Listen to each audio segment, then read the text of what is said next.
morning. That's great. Audience speaking to me. This never happened in other conference. I am so impressed by this conference. The scale and how organized you are. You've got it right.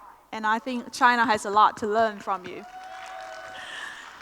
Okay, I titled my speech, Are You a Sheep? When Andy asked me to come and talk to you or share with you, he wanted me to say something a bit controversial, because that's the start of the day. So I thought 20 minutes, what can I do to get you to ponder and to think? So this is what I came up with. So I don't know if I have time to do a little exercise, because I have a flight to catch.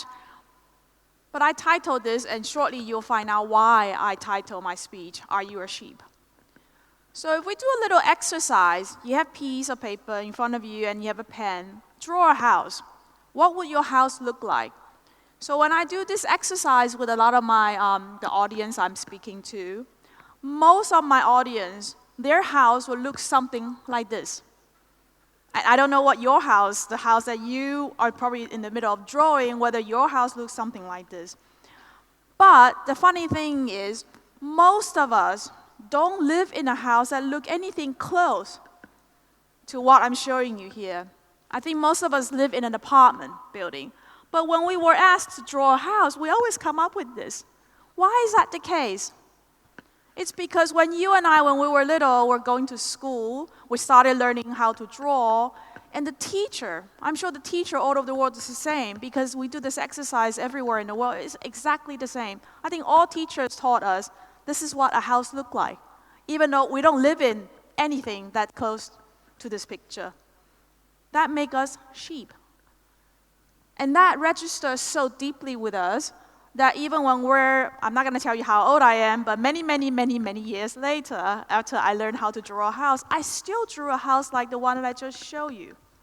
So we are sheep because we just follow the conventional wisdom. We just follow what everybody else is doing. So if you're running an organization or you're running a brand as a marketer, is your brand a sheep as well in the herd that you're in? And now we're in a digital age, we thought, wow, we've got so much information at our disposal. Everybody should think different, right? Because you got Google, you got Facebook, you got all the information you can access to. But I tell you what, we still follow the herd, but now we follow the herd digitally. We follow the herd on Twitter, we follow the herd on Facebook. In China, we follow everybody on WeChat. So we're not doing anything differently.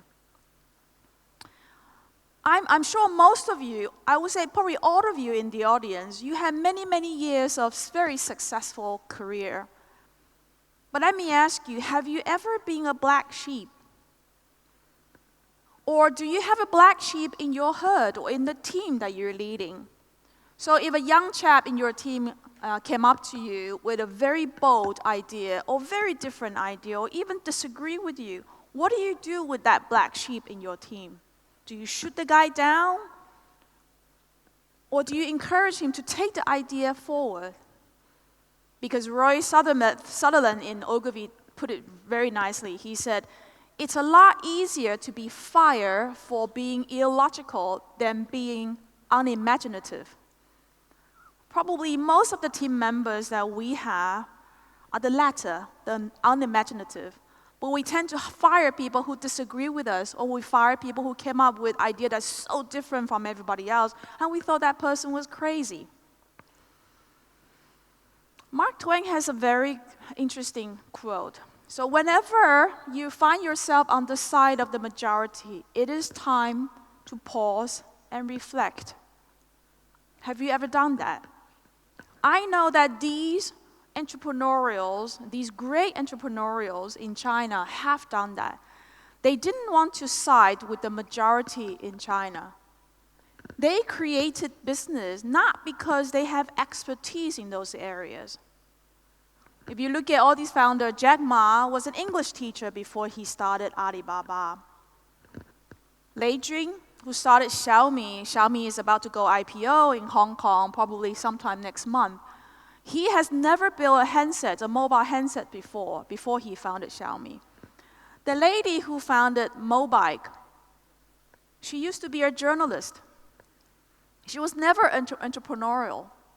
So these people, they founded these great businesses because they don't know the unknown and they're curious. They came up with ideas and they were the doers of their ideas. They take the ideas forward. So we're at the age that if you're, whether you're a marketeer or you run a very successful media platform, whether it's a broadcasters or a digital media platform, I think it's very exciting that we are facing unknown customers and unstated needs. But our normal reaction to anything unknown or uncertainty is we want to minimize risk because it's unknown. We don't know, so we better follow the known, and that turned us into sheep again. Then I got asked this question a lot because I used to, I worked at WPP for 27 years and I used to run WPP China. And I left WPP end of April last year to start my own business in investment. So I'm an angel investor and I help with a lot of startups in China, I help them grow. So I got asked this question a lot. Is innovation unique to startups? I know it's very trendy now, especially for big corporates who wanted to either work with startups or behave like a startup, right? So you all have, I don't know how many of you have digital labs in your organization, or how many of you have paid visit to Google, to Facebook, and to this startup center and that startup center. So I got asked this question a lot. I want to show you this video. This is a short extract from a TED Talk done by this very successful VC investors. He looked at these 5 elements: ideas, team, business models, funding, and timing. He looked at the portfolios that his investment company has invested, look at the ones that succeeded, look at the ones that fell. And he also looked at the non-portfolio companies that are out in the open market, those who succeeded, those who fell. And he tried to rank all these 5 elements and see which are the most critical elements that will give the success of a startup. So let me show you this video first. So I tried to look very carefully at these 5 factors across many companies. And I looked across all 100 Idea Lab companies and 100 non-Idea Lab companies to try and come up with something scientific about it. So first, on these Idea Lab companies, the top 5 companies, CitySearch, Cars Direct, GoTo, NetZero, Tickets.com, those all became billion-dollar successes. And the 5 companies on the bottom, Z.com, Insider Pages, My Life, Desktop Factory, People Inc., we all had high hopes for, but didn't succeed. So I tried to rank across all of those attributes how I felt those companies scored on each of those dimensions. And then for non-Idea Lab companies, I looked at wild successes like Airbnb and Instagram and Uber and YouTube and LinkedIn, and some failures, Webvan, Cosmo, Pets.com, Flues, and Friendster. The bottom companies had intense funding. They even had business models in some cases, but they didn't succeed. I tried to look at what factors actually counted the most for success and failure across all these companies, and the results really surprised me. The number one thing was timing. Timing accounted for 42% of the difference between success and failure. Team and execution came in second, and the idea, the differentiability of the idea, the unique idea, that actually came in third. Now, this isn't absolutely definitive. It's not to say that the idea isn't important. But it very much surprised me that the idea wasn't the most important thing. Sometimes it mattered more when it was actually timed. The last 2, business model and funding, made sense to me, actually. I think business model makes sense to be that low because you could start out without a business model and then add one later if your customers are demanding what you're creating. And funding, I think as well. If you're underfunded at first, but you're gaining traction, especially in today's age, it's very, very easy to get in. So the most important factor is timing, and the second is team. These are not unique to startup. If you work in big corporate, you have more teams than any of the startups can hope for.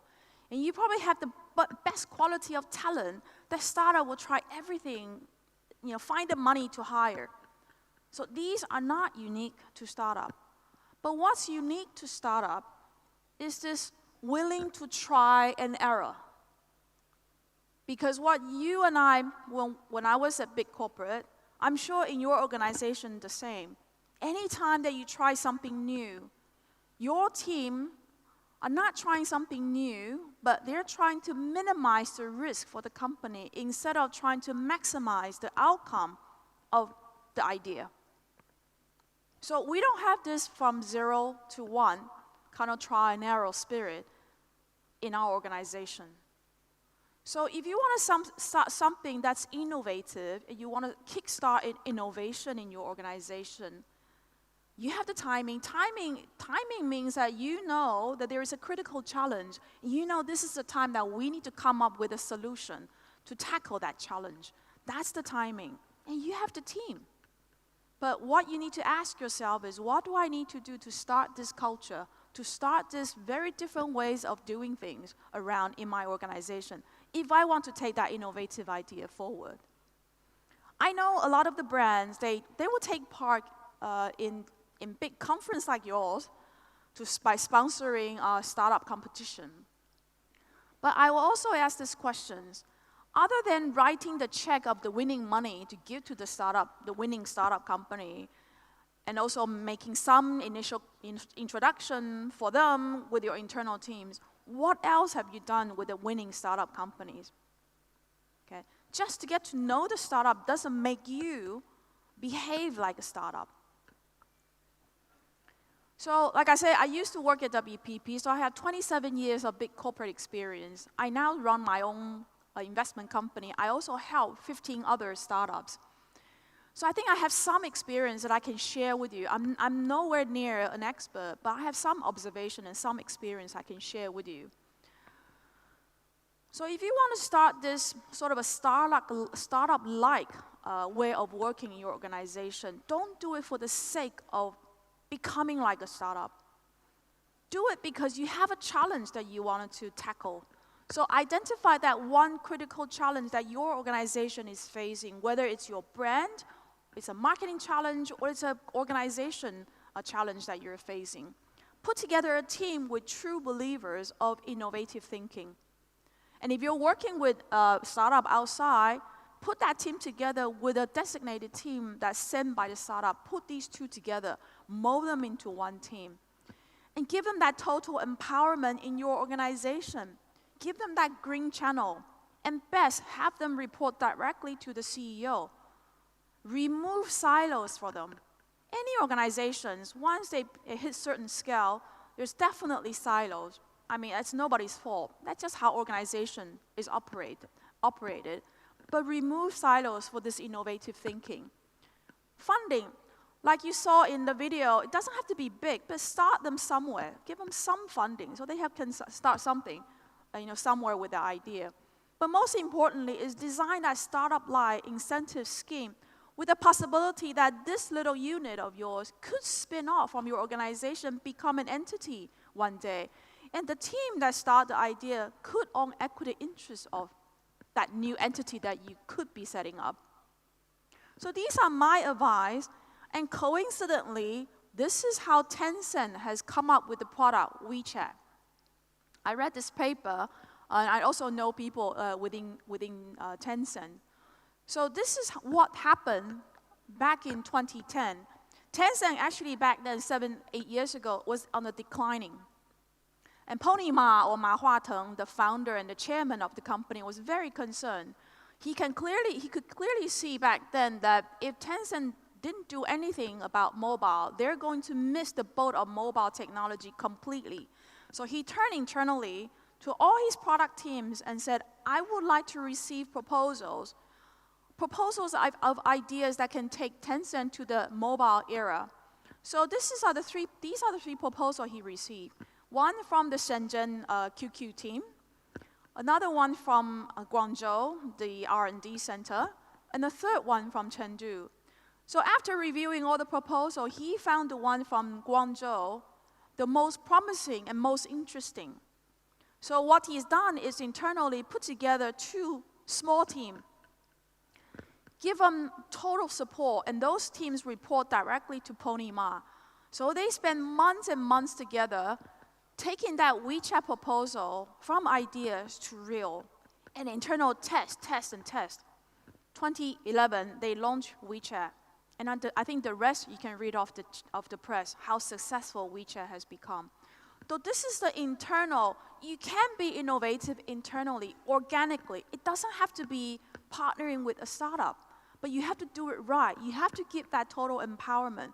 And Tencent, like we said, when they launched WeChat, it was a perfect timing because before WeChat, there was Weibo.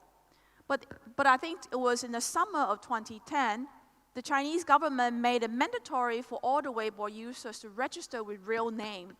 So when WeChat came up, WeChat is a closed social network among your friends, relatives, and acquaintances.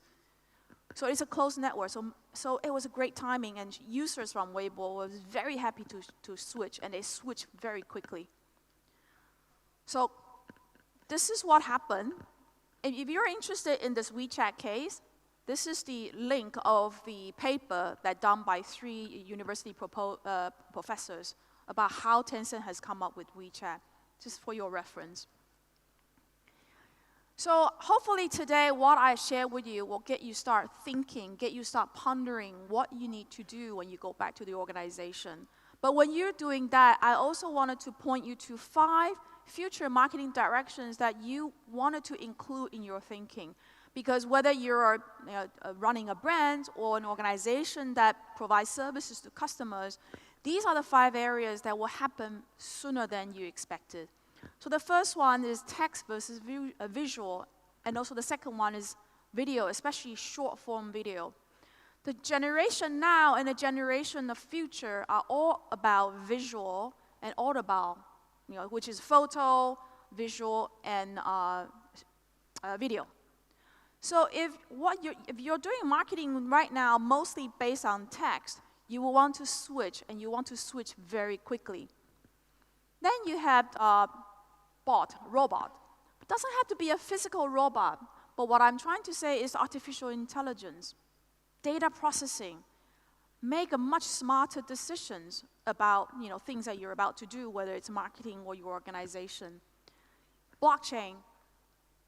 If blockchain technology becomes widely applied, it could disrupt many industries, but most importantly, it could finally, for once, give the control back to the users.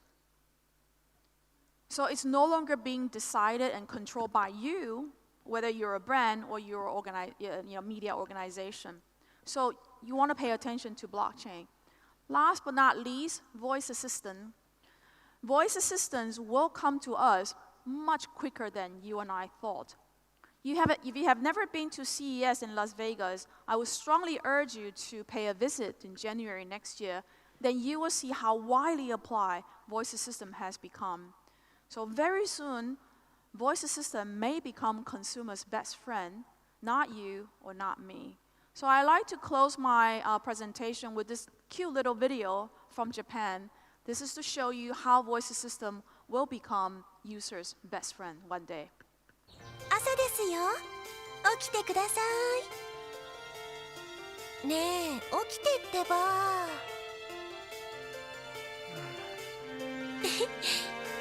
おはよう。おはよう。あ、今日雨が降るかもしれないから傘持って行って。急がないと遅刻しちゃうよ。行ってきます。行ってらっしゃい。気をつけてね。19ページ、商品のラインナップについての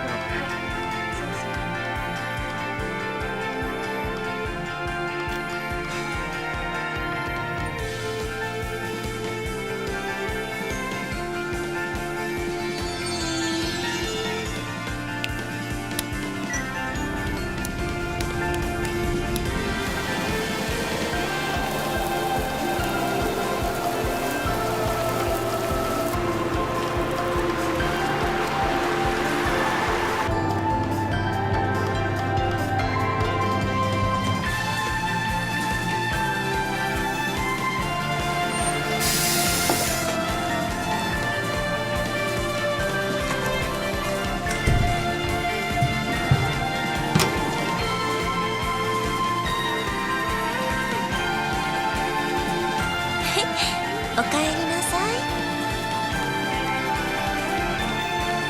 なんかさ、家で誰かが待ってるっていいもんだな。さっき思ったんだ。帰ってくるとき。おやすみ。おやすみなさ